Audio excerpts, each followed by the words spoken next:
What a fool I am. After 31 years of marriage, I decided to invite another girl into my husband's bedroom.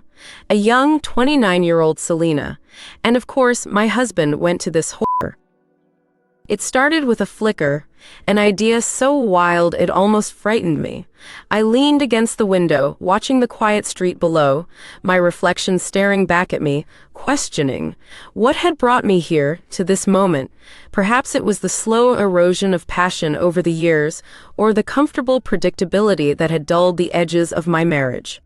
To Michael, he was a good man, steady, dependable, the kind of partner anyone would feel fortunate to have.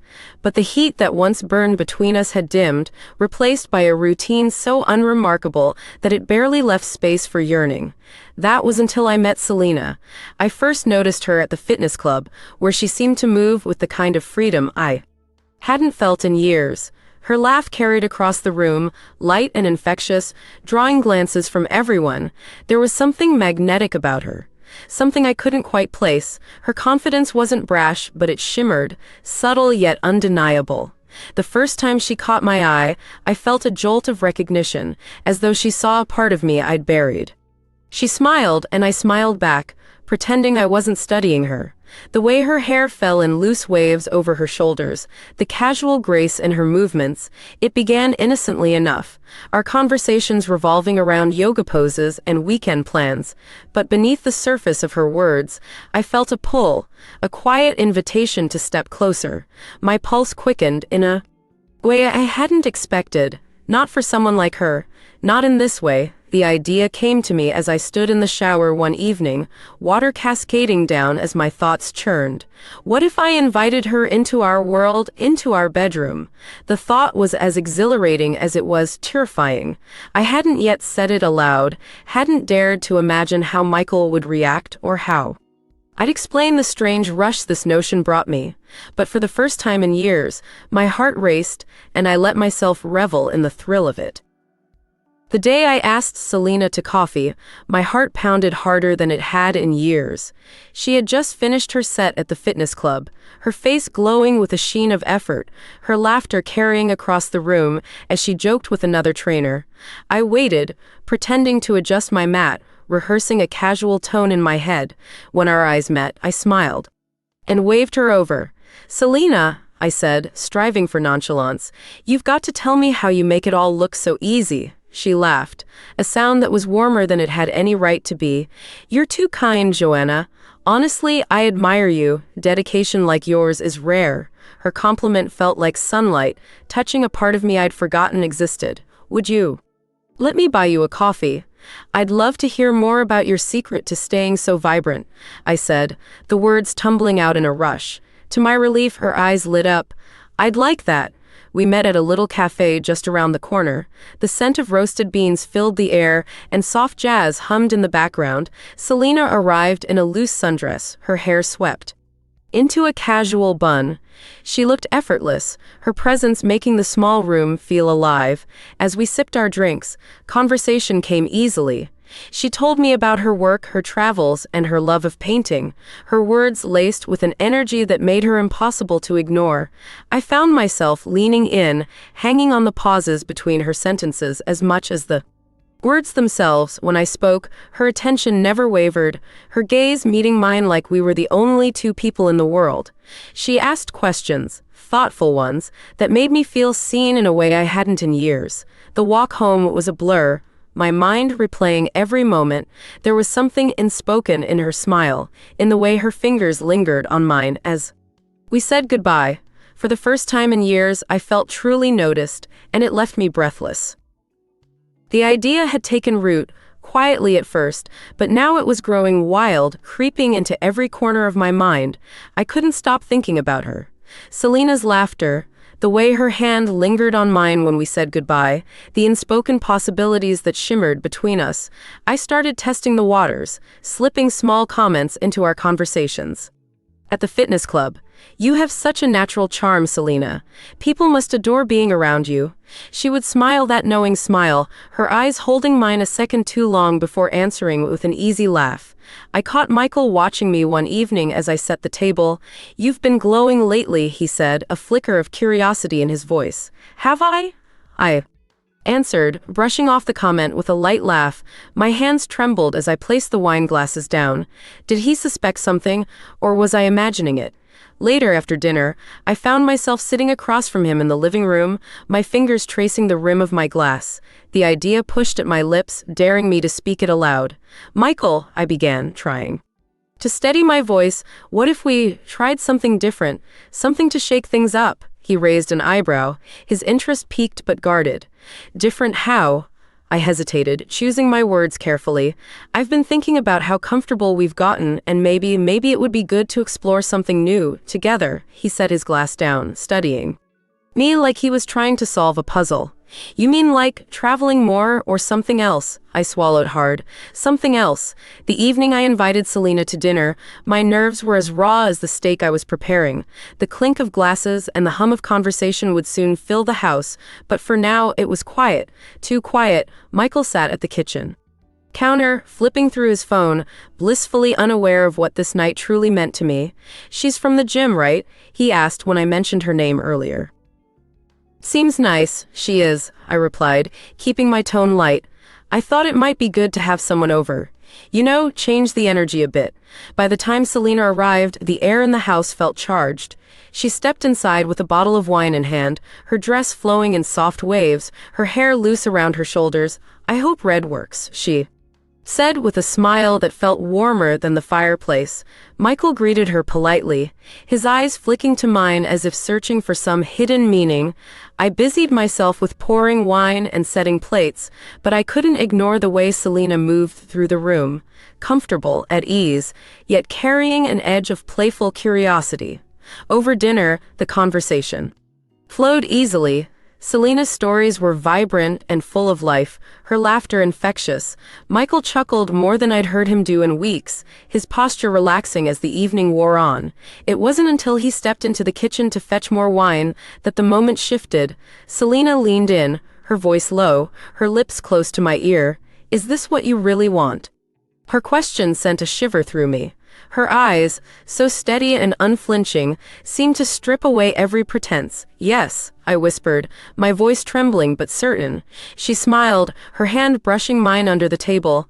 Michael returned, setting the bottle down with a casual remark about running out of ice. He didn't seem to notice the spark that passed between us. As we cleared the plates, Selena caught my eye, her gaze promising something I couldn't yet name but already craved. Tonight was just the beginning. His silence stretched between us, a long thread pulling tight. When he finally spoke, his tone was measured. If it's important to you, we can talk about it. Relief and nerves tangled in my chest. He didn't dismiss it outright. That was something. Upstairs, alone in our bedroom, I stared at the ceiling, my thoughts racing. The door had cracked open. Now, all I needed was the courage to step through it. The three of us sat on the edge of the bed, the air in the room thick with unspoken questions. Michael shifted nervously, his hands resting on his thighs. Selena, in contrast, was composed, her energy filling the space with an electrifying presence. She turned to me first, her smile soft but deliberate.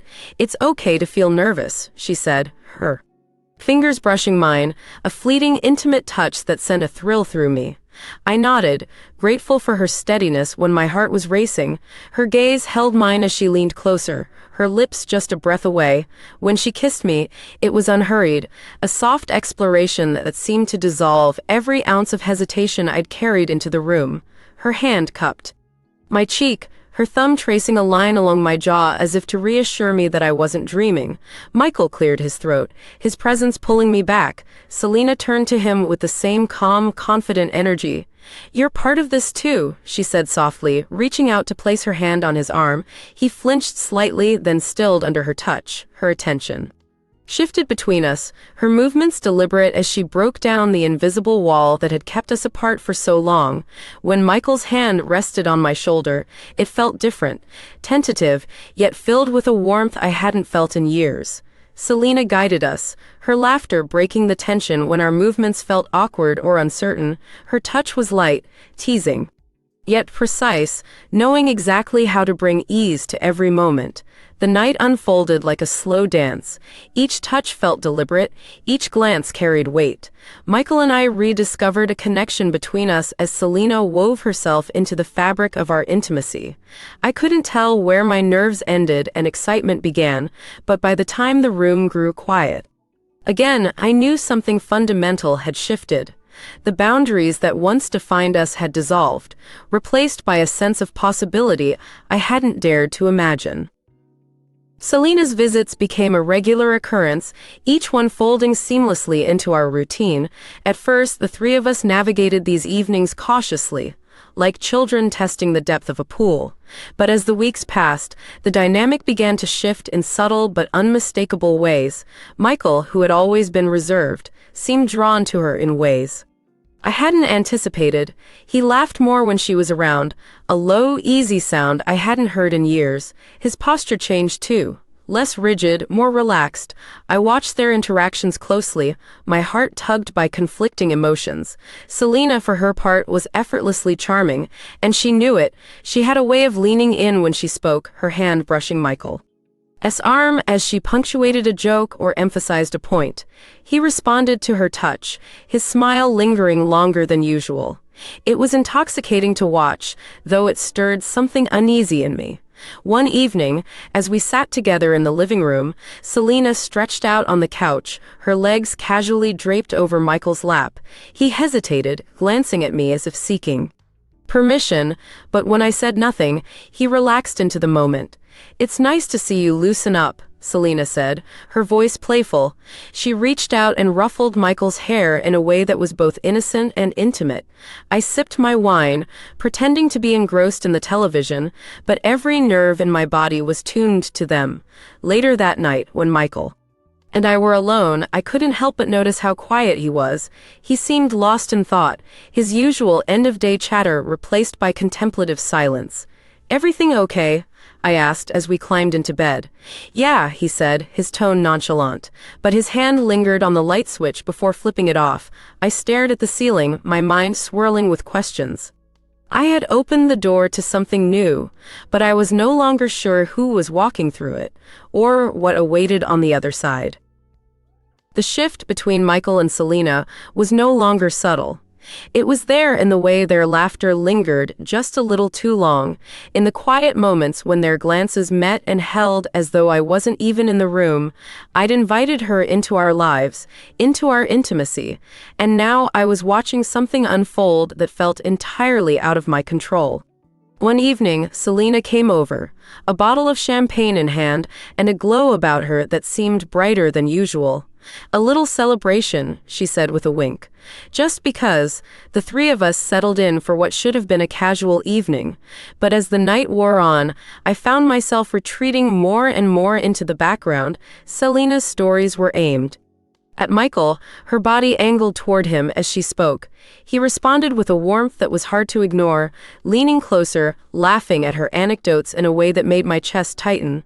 When she touched his arm, casual, playful, it sent a jolt through me. He didn't pull away. In fact, he leaned into it, his fingers brushing hers briefly in a way that seemed almost deliberate. "Joanna, you're quiet tonight," Selena said suddenly, turning her attention back to me. Her smile was sweet, but her eyes held something else, a flicker of knowing, like she was testing the boundaries of how far she could push. "Just tired," I replied, forcing a smile, but my hands betrayed me, trembling slightly as I set my glass down. As the evening drew to a close, Michael walked Selena to the door. I lingered in the kitchen, pretending to tidy up, but I heard their low voices, the soft murmur of words exchanged just out of my reach. When he returned, he seemed distracted, avoiding my gaze. I wanted to ask what they had talked about, but the words caught in my throat. I had invited her into our lives, thinking it would reignite something between us.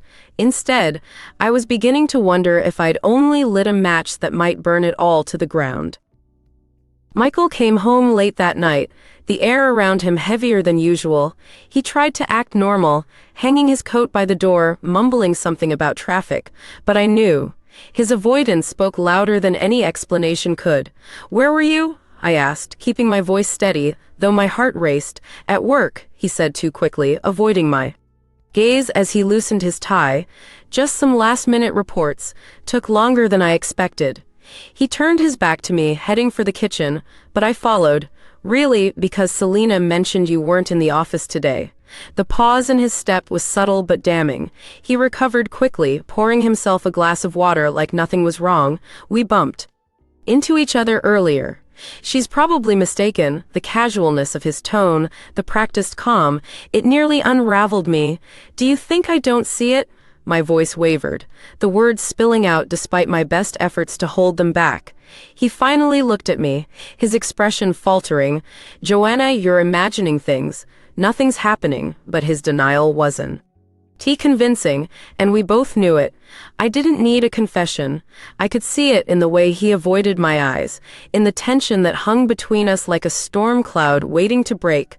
Later, lying in bed beside him, I stared at the ceiling, the quiet of the room deafening. I could feel the space between us, an invisible chasm that hadn't been there before. Michael's breathing was slow, steady, but I wondered what he was dreaming of, or who. I had been the one to open this door, to invite Selena into our world. I'd thought it would bring us closer, that it would ignite something new between us. But now, as I lay there in the dark, I realized how naive I had been. Michael wasn't mine anymore. He had found something with Selena, something I had wanted to share. But instead, it had taken him further from me. And the most painful part, I had handed it to him willingly. The morning after Michael finally told me, I stood in the kitchen, clutching my coffee cup as if it could steady me. His words echoed in my mind. "I think I need more." I didn't expect this to happen, but with Selena, he couldn't even finish the sentence. He didn't need to. I understood. He wanted her, not us, when he left the house that morning. Suitcase in hand, I felt a strange mix of devastation and relief. My chest ached with the weight of his betrayal, but there was also a lightness, a door opening to something I hadn't yet dared to explore.